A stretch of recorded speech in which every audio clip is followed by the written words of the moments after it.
Please, brethren, if you have read the caption of this broadcast, make sure you read the description as well. Yeah, like it, share it, and tell everyone that Mayegun today. Thank you so much once again. And this is Mayegun Live. So tonight, we are looking into a variety of gists, happenings, including some historical expose, especially on those who have been used. We have said that many times on this platform, though, right? Those who have been using religion to hoodwink, control, the mind game, the social conditioning, and all of that in Nigeria. I am going to share a bit on that tonight. Well, yesterday, the Prime Minister of, can you hear me? Yes, you can. Okay. So the Prime Minister of India, Narendra Modi, visited Nigeria on his way to Brazil, where they are hosting the G20 summit. Okay. So when he landed in Nigeria yesterday, you see, Nigeria happened to be one of the countries in the world where Indians have a sizable population. All right. We consider that, we kind of believe that Nigerians are one of the most, migrating countries in the world. That, there's no part of this world that you won't see Nigerians traveling to. But Indians actually have more of their citizens outside their country than Nigeria, because they are like about 7 times the population of Nigeria, if not more. Yeah, more than 7 times. The population of India is 1,440,000,000 people.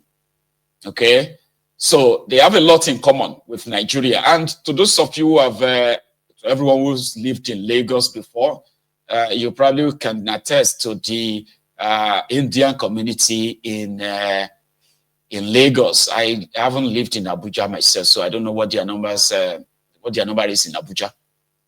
Okay, so anyway, thank you so much once again for joining me. But the interesting thing is this: when Mordi arrived Nigeria yesterday, okay, he met with, it was actually welcomed by the Indians in Nigeria, right from the airport to almost everywhere he went and all that. Then Koolu and his handlers, right? They gave him a very, very amazing welcome right from the airport, with a wiki handed him the key to the city of Abuja, even though Abuja no get gates. Anyway, he handed him the key to the city as a mark of honor, okay? And then they drove him straight to go and see Tifnumbu, who also lined the Old Rock Villa with the guard of honor, the military, kind of, right? And yeah, he observed the guard of honor too. I think they also had the gun salutes.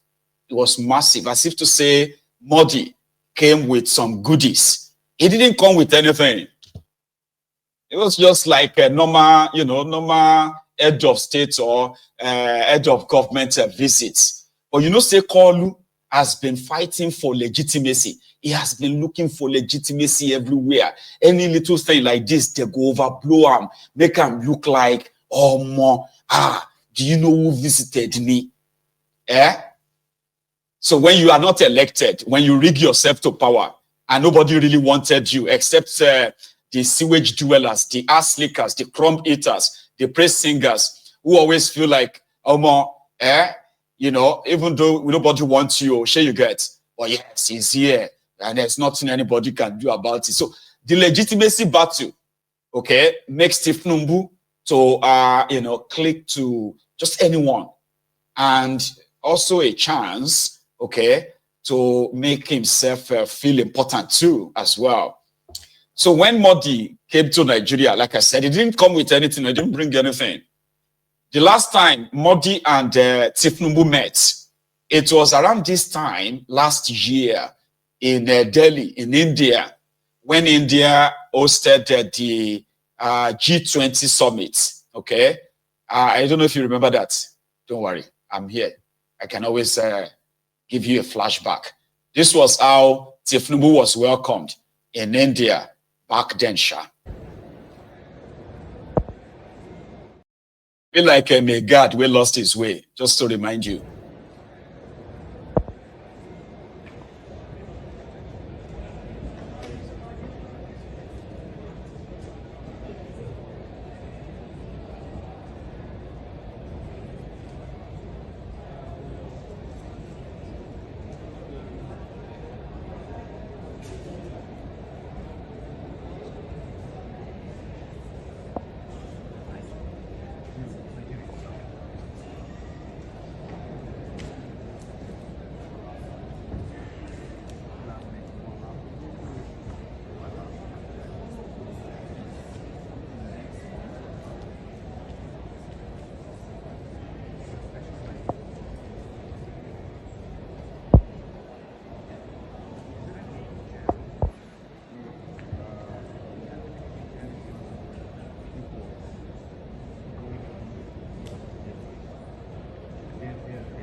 So that's how he was welcomed. But remember, that wasn't a state visit. He was attending the G20 summit.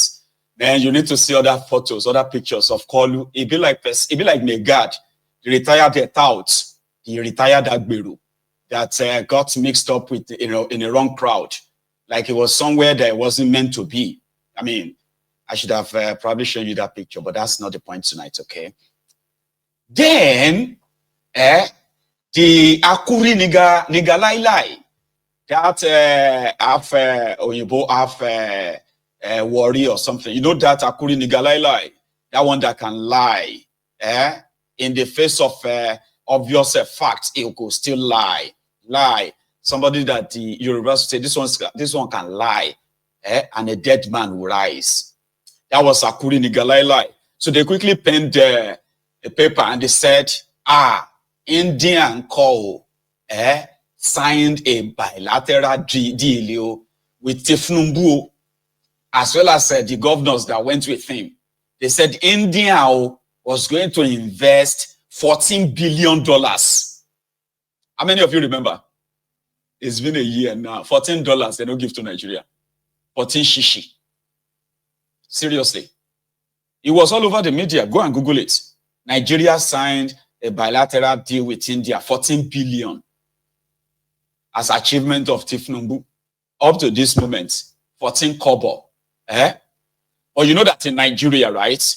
The Indian communities Indian community in Nigeria, they are mostly into business, right? They are pharmaceuticals.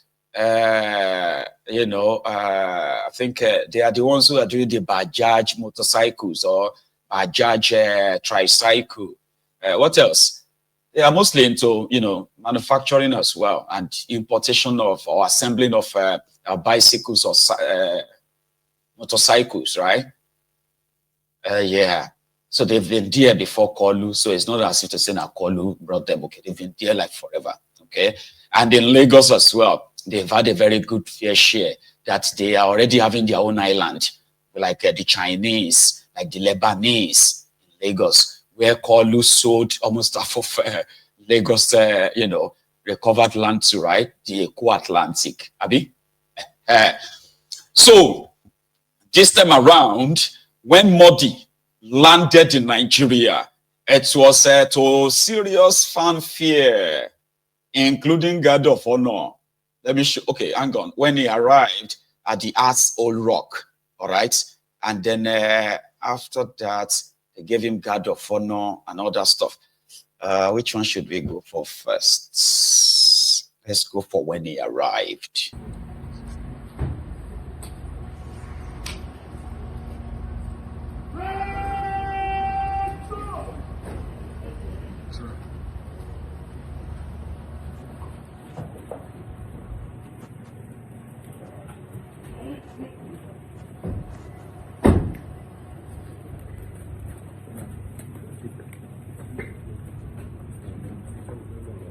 Good morning, Excellency. Good morning.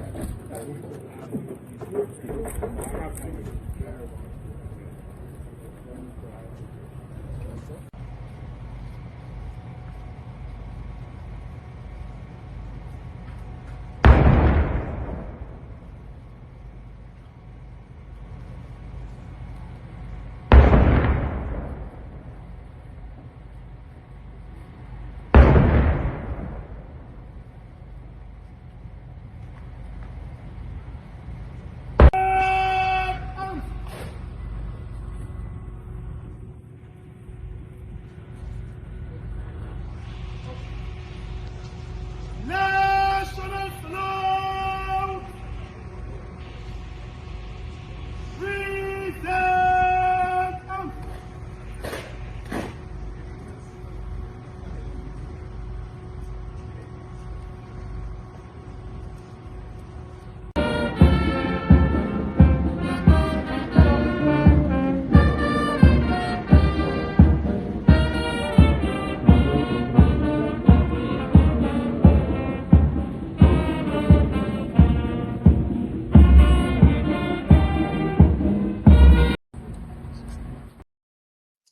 Told you. So he was given a beautiful welcome, and you know, all that display. It don't finish, it never finish. Then they went into the Asshole Rock, where they are now saying a signed unilateral bilateral deal. But this time around, they don't have figure. Last year now $14 billion. But this year, they choose not to have figure because it is all worthless, so to say.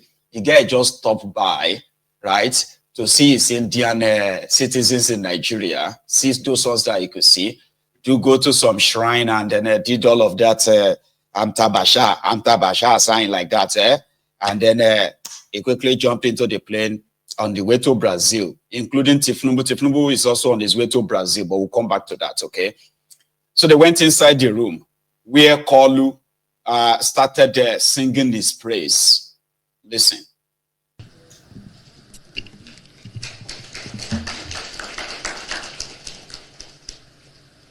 Our dear Prime Minister of India, it's a great honor to welcome you to Nigeria, and particularly in Abuja. Members of the Indian delegation, truly, you are welcome. Members of the Nigerian delegation, well, I believe you are at home. Distinguished ladies and gentlemen, it's with profound pleasure to welcome His Excellency, Prime Minister of India, and members of delegation on this August visit. I recall that the last time we met was on the margins of G20 Leader Summit in Delhi in September 2023. As I recall, I have a very good time, a good lunch, and good experience to invite you so that we can rekindle and reclassify our relationship with India. The conference organized by our two countries, the frequency of high-level engagements has to improve. Indian citizens in Nigeria and investors are doing great service to your reputation to democratic value and economic opportunity in our region. Though your current visit is short, I'm sure that you use this unique opportunity in many ways that we share similarities in terms of diversity and development experience, as earlier disclosed. Nigeria values its excellent relationship with India, and we work to deepen broaden the same for mutual benefit of our two friendly countries. You represent a very strong commitment in democratic values and norms. You have been doing a good job. Historically, winning 3 consecutive elections in a complex society is a feat that we respect so much. Your transformative leadership, working hard at the heart of the people to reform the economy and place India on the top ladder of transformative governance, a good example of democratic value that we should continue to share, cherish, and promote, economic development of our people. It's a great asset that we have brought so far. In furtherance to deepen our relationship, I will confer on you today the Prime Minister of India, Nigeria's national honor, the Grand Commander of the Order of Niger.